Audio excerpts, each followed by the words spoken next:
Hello friends, thanks for coming here. Pachchapalem అనే ఒక అందమైన గ్రామం. పేరుకు తగ్గట్టుగానే ఆ ఊరెప్పుడూ పచ్చగా కలకల్లాడుతూ ఉంటుంది. ఆ ఊర్లో అందరికీ ఇష్టమైన అమ్మాయి వెన్నెల.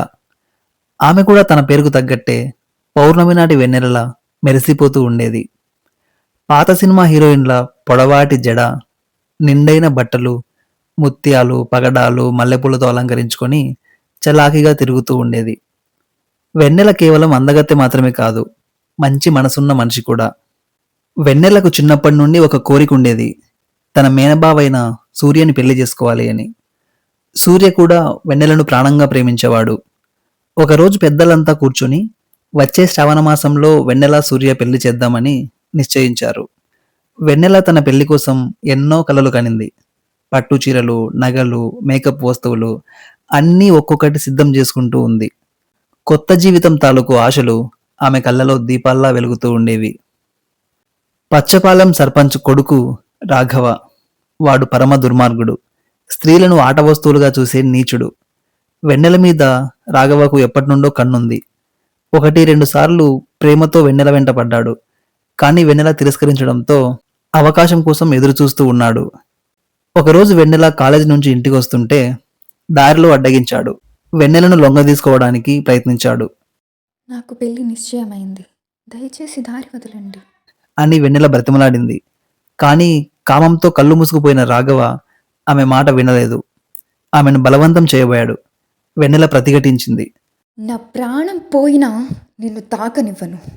అని గట్టిగా అరిచింది.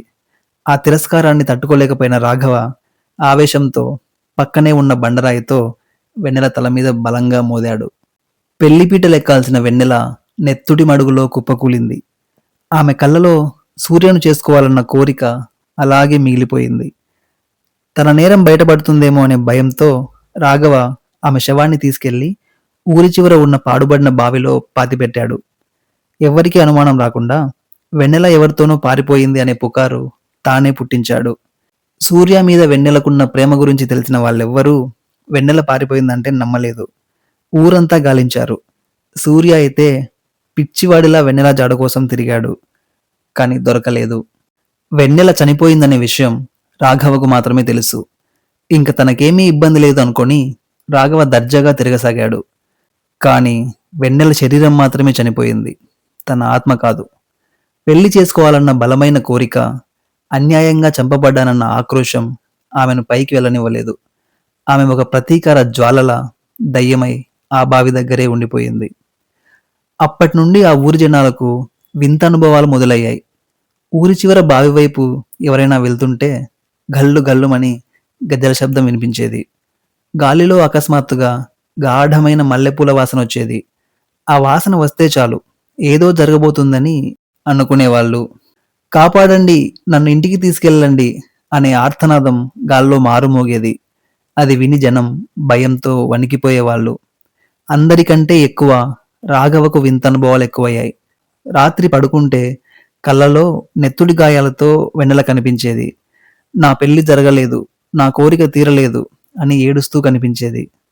ఆ రోజు అమావాస్య. రాత్రి ఆకాశం కన్నెర్ర చేసినట్టు ఉరుములు మెరుపులతో కూడిన భయంకరమైన వర్షం కురుస్తుంది. ఆ భారీ బంగ్లాలో రాఘవ ఒంటరిగా ఉన్నాడు.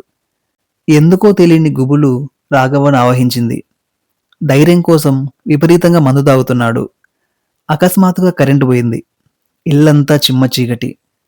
మెరుపుల తాలూకా వెలుగు కిటికీలోంచి గదిలోకి పడుతూ వింత నీడలను సృష్టిస్తుంది. బయట కాపలాగా పడుకున్న రాఘవ పెంపుడు కుక్క దీనంగా ఏడవడం మొదలుపెట్టింది. ఉన్నట్టుండి ఏదో యమపాశం దాని మెడకు చుట్టుకున్నట్టు గుక్కని ఒక్కసారిగా నిశ్శబ్దమైపోయింది. రాఘవకు వెన్నులో వణుకు మొదలైంది. టామీ అని ఇంట్లో నుండే కుక్కను పిలిచాడు. కానీ ఉలుకు పలుకు లేదు. మెల్లమెల్లగా ఆ గది వాతావరణం మారిపోయింది. అప్పటి వరకు ఉన్న వర్షం వాసన పోయి ముక్కుపుటాలు అదిరేలా ఘాటైన మల్లెల వాసన రావడం మొదలైంది. ఆ వాసన ఎంత మత్తుగా ఉందంటే అది రాఘవ ఊపిరితిత్తుల్లోకి విషంలా ఎక్కుతుంది.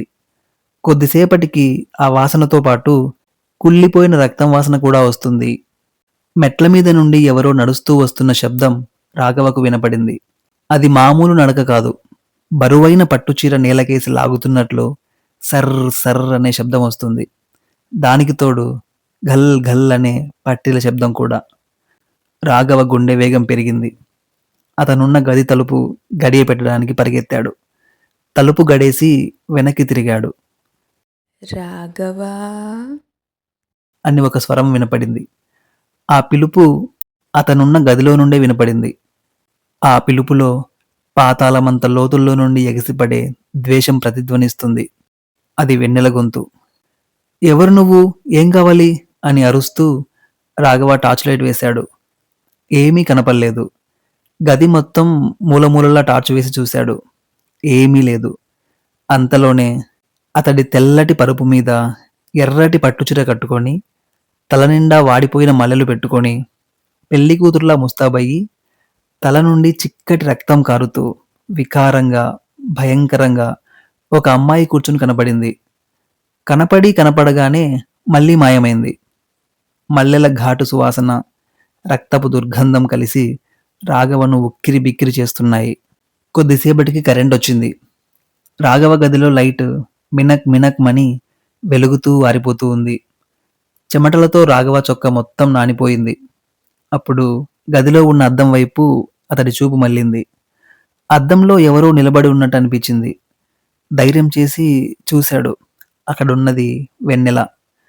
కానీ వెన్నెల ముందులా అందంగా లేదు. తన తల నుండి రక్తం కారుతూ ముఖమంతా వ్యాపించింది. ఆమె గుడ్లు బయటికి పొడుచుకొని వచ్చి అటూ ఇటూ చూస్తున్నాయి. వెన్నెల మెల్లగా తన చేయి తీసి రాఘవ భుజం పైన వేసింది. రక్తం, బురద కారణంగా ఆ చెయ్యి చాలా జిగుప్సగా, బంకగా ఉంది. గదిలో ఒక్కసారిగా సన్నాయి మేళం వినిపించడం మొదలైంది. అవి పెళ్లిలో వినిపించే మంగళవాయిద్యాలు. కానీ రాఘవకు మాత్రం చెవులు చిల్లులు పడేలా చావు మేళంలా వినిపిస్తుంది.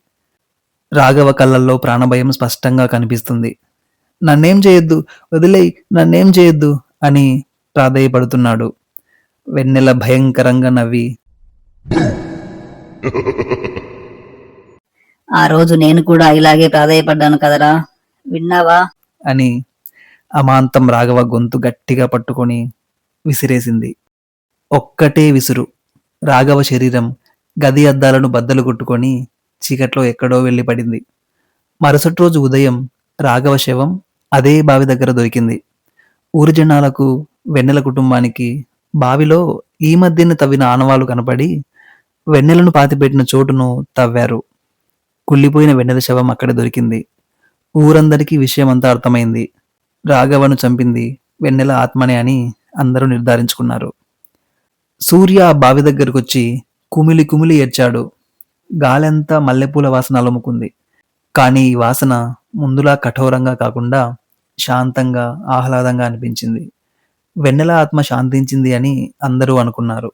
వెన్నెల ఆత్మ శాంతించినప్పటికీ ఇప్పటికీ కూడా అమావాస్య రోజు ఆ బావి దగ్గరికి ఎవరైనా వెళ్తే మల్లెపూల సువాసనల మధ్య ఒక అందమైన అమ్మాయి పెళ్లి కూతురు అలంకరణలో నిలబడి విచారంగా చూస్తూ కనిపిస్తుందని ఊరి జనం చెప్పుకుంటూ ఉంటారు.